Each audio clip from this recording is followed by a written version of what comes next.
నమస్తే. Welcome to Suman TV. నేను మీ యామ్ని. మనకి శ్రావణ మంగళవారాలు అనేది చాలా ప్రత్యేకత అంటారు. అసలెందుకు? అదే విధంగా అమ్మవారిని ఏ విధంగా ఆరాధిస్తే మంచిది? ఈ విషయాలు మనకి తెలియచేయడానికి ప్రస్తుతం మనతో ఉన్నారు. ప్రముఖ ఆధ్యాత్మికవేత్త, ప్రముఖ జ్యోతిష వాస్తు పండితులు సుభాష్ శర్మ గారు ఉన్నారు. గురుగారితో మాట్లాడి ఆ విషయాల గురించి తెలుసుకుందాం. నమస్కారం గురుగారు. శ్రీమాత్రే నమః. గురుగారు, ఇప్పుడు శ్రావణ మాసంలో వచ్చే మంగళవారాలకి చాలా ప్రత్యేకంగా చూస్తారు ఆడవాళ్ళు. అసలు ఎందుకండి? ప్రేక్షకులందరికీ శ్రీమాత్రే నమః. శ్రీ గురుభ్యో నమః. సర్వమంగళ మాంగళ్యే శివే సర్వార్థ సార్థకే శరణ్యే త్రయంబకే గౌరీ నారాయణి నమోస్తుతే. నమో దేవ్యై మహాదేవ్యై శివాయై సతతం నమః. నమ ప్రకృత్యై భద్రాయై నిహతాం ప్రణతాస్మిత. శ్రావణ మాసము మంగళవారానికి చాలా ప్రత్యేకత ఉంది. శ్రావణ మాసం మంగళవారం వచ్చింది అంటే మంగళ గౌరీ వ్రతాన్ని ఎక్కువగా ఆరాధన చేస్తూ ఉంటారు. ఈ మంగళ గౌరీ వ్రతము అనేటటువంటిది సౌభాగ్యాన్ని సూచించేటటువంటి విధంగా, సౌభాగ్యాన్ని ప్రసాదించే విధంగా తెలియజేసినటువంటిదే ఈ యొక్క మంగళ గౌరీ వ్రతం మంగళవారం రోజున చేస్తాము. అయితే ప్రతి మనిషి జాతకంలో మాంగళ్య దోషం అనే స్త్రీలో మాంగళ్య దోషం అనేటటువంటిది ఉంటుంది. పురుషులలో కుజదోషం ఉన్నట్టుగా ప్రతి ఒక్క స్త్రీలో మాంగళ్యక దోషం అనేటటువంటిది ఉంటుంది. దాని మంగళ దోషం ప్రతి ఒక్క స్త్రీకి మంగళ దోషం ఉంటుంది. బికాజ్ ఎందుకు అని అంటే గనక కొత్తగా వివాహమైనటువంటి జంట మంగళ గౌరీ వ్రతాన్ని చేసుకోమని మన సనాతన ధర్మం తెలియజేసింది. బికాజ్ ఎందుకు తెలియజేసింది? ఏదో మనకు డబ్బులు ఎక్కువయ్యో లేదంటే పూజలు చేసుకోవాలని నమ్మకంతోనే కాదు. ప్రతి ఒక్క స్త్రీలో మాంగళ్యక దోషం అనేటటువంటి తప్పకుండా ఉంటుంది. 100 to 100% కొంతమందిలో ఉంటే 100లో 30% లేదా 50% ప్రతి ఒక్క స్త్రీలో మాంగళ్యక దోషం ఉంటుంది.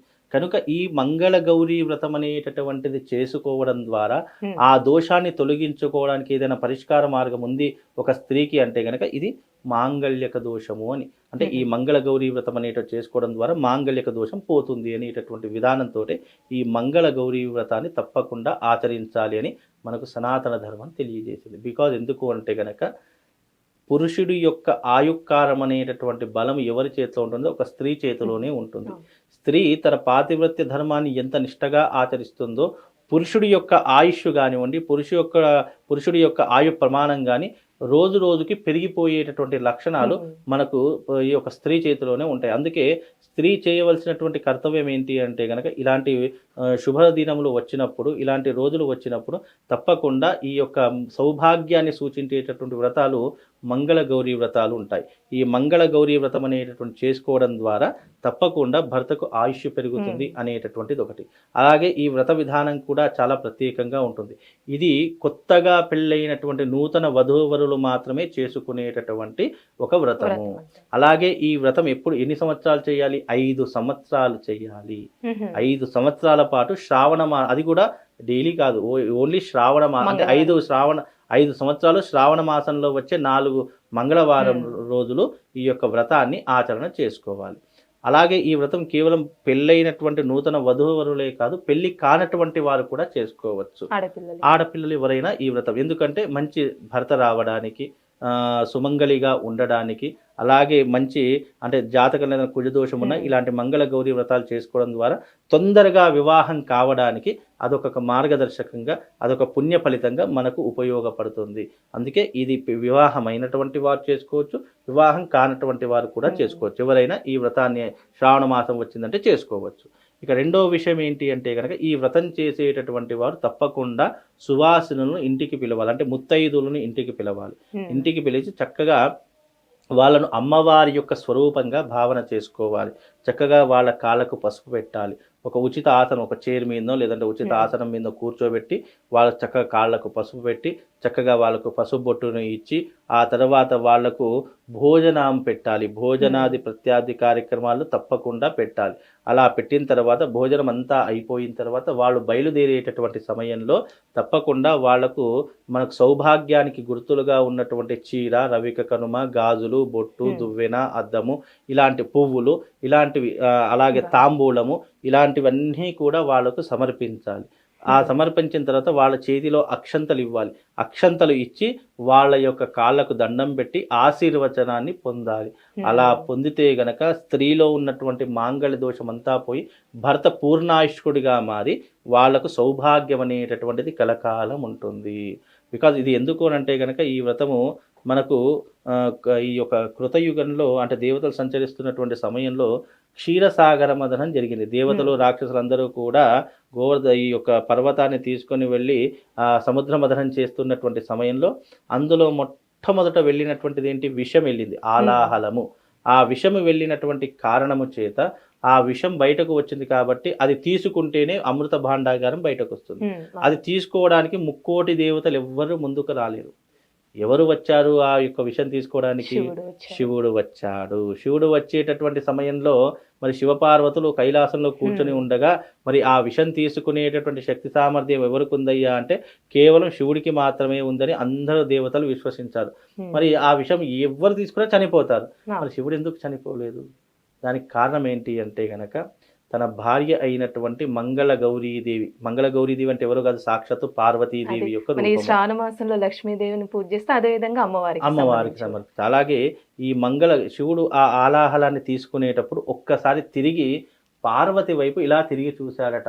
మరి నేను ఆ విషయం తీసుకోవడానికి వెళుతున్నాను, మరి నాకు ఏదైనా జరిగితే ఎలా అని చెప్పేసి ప్రశ్న వేస్తే అప్పుడు పార్వతీదేవి అన్నదట, ఏమని?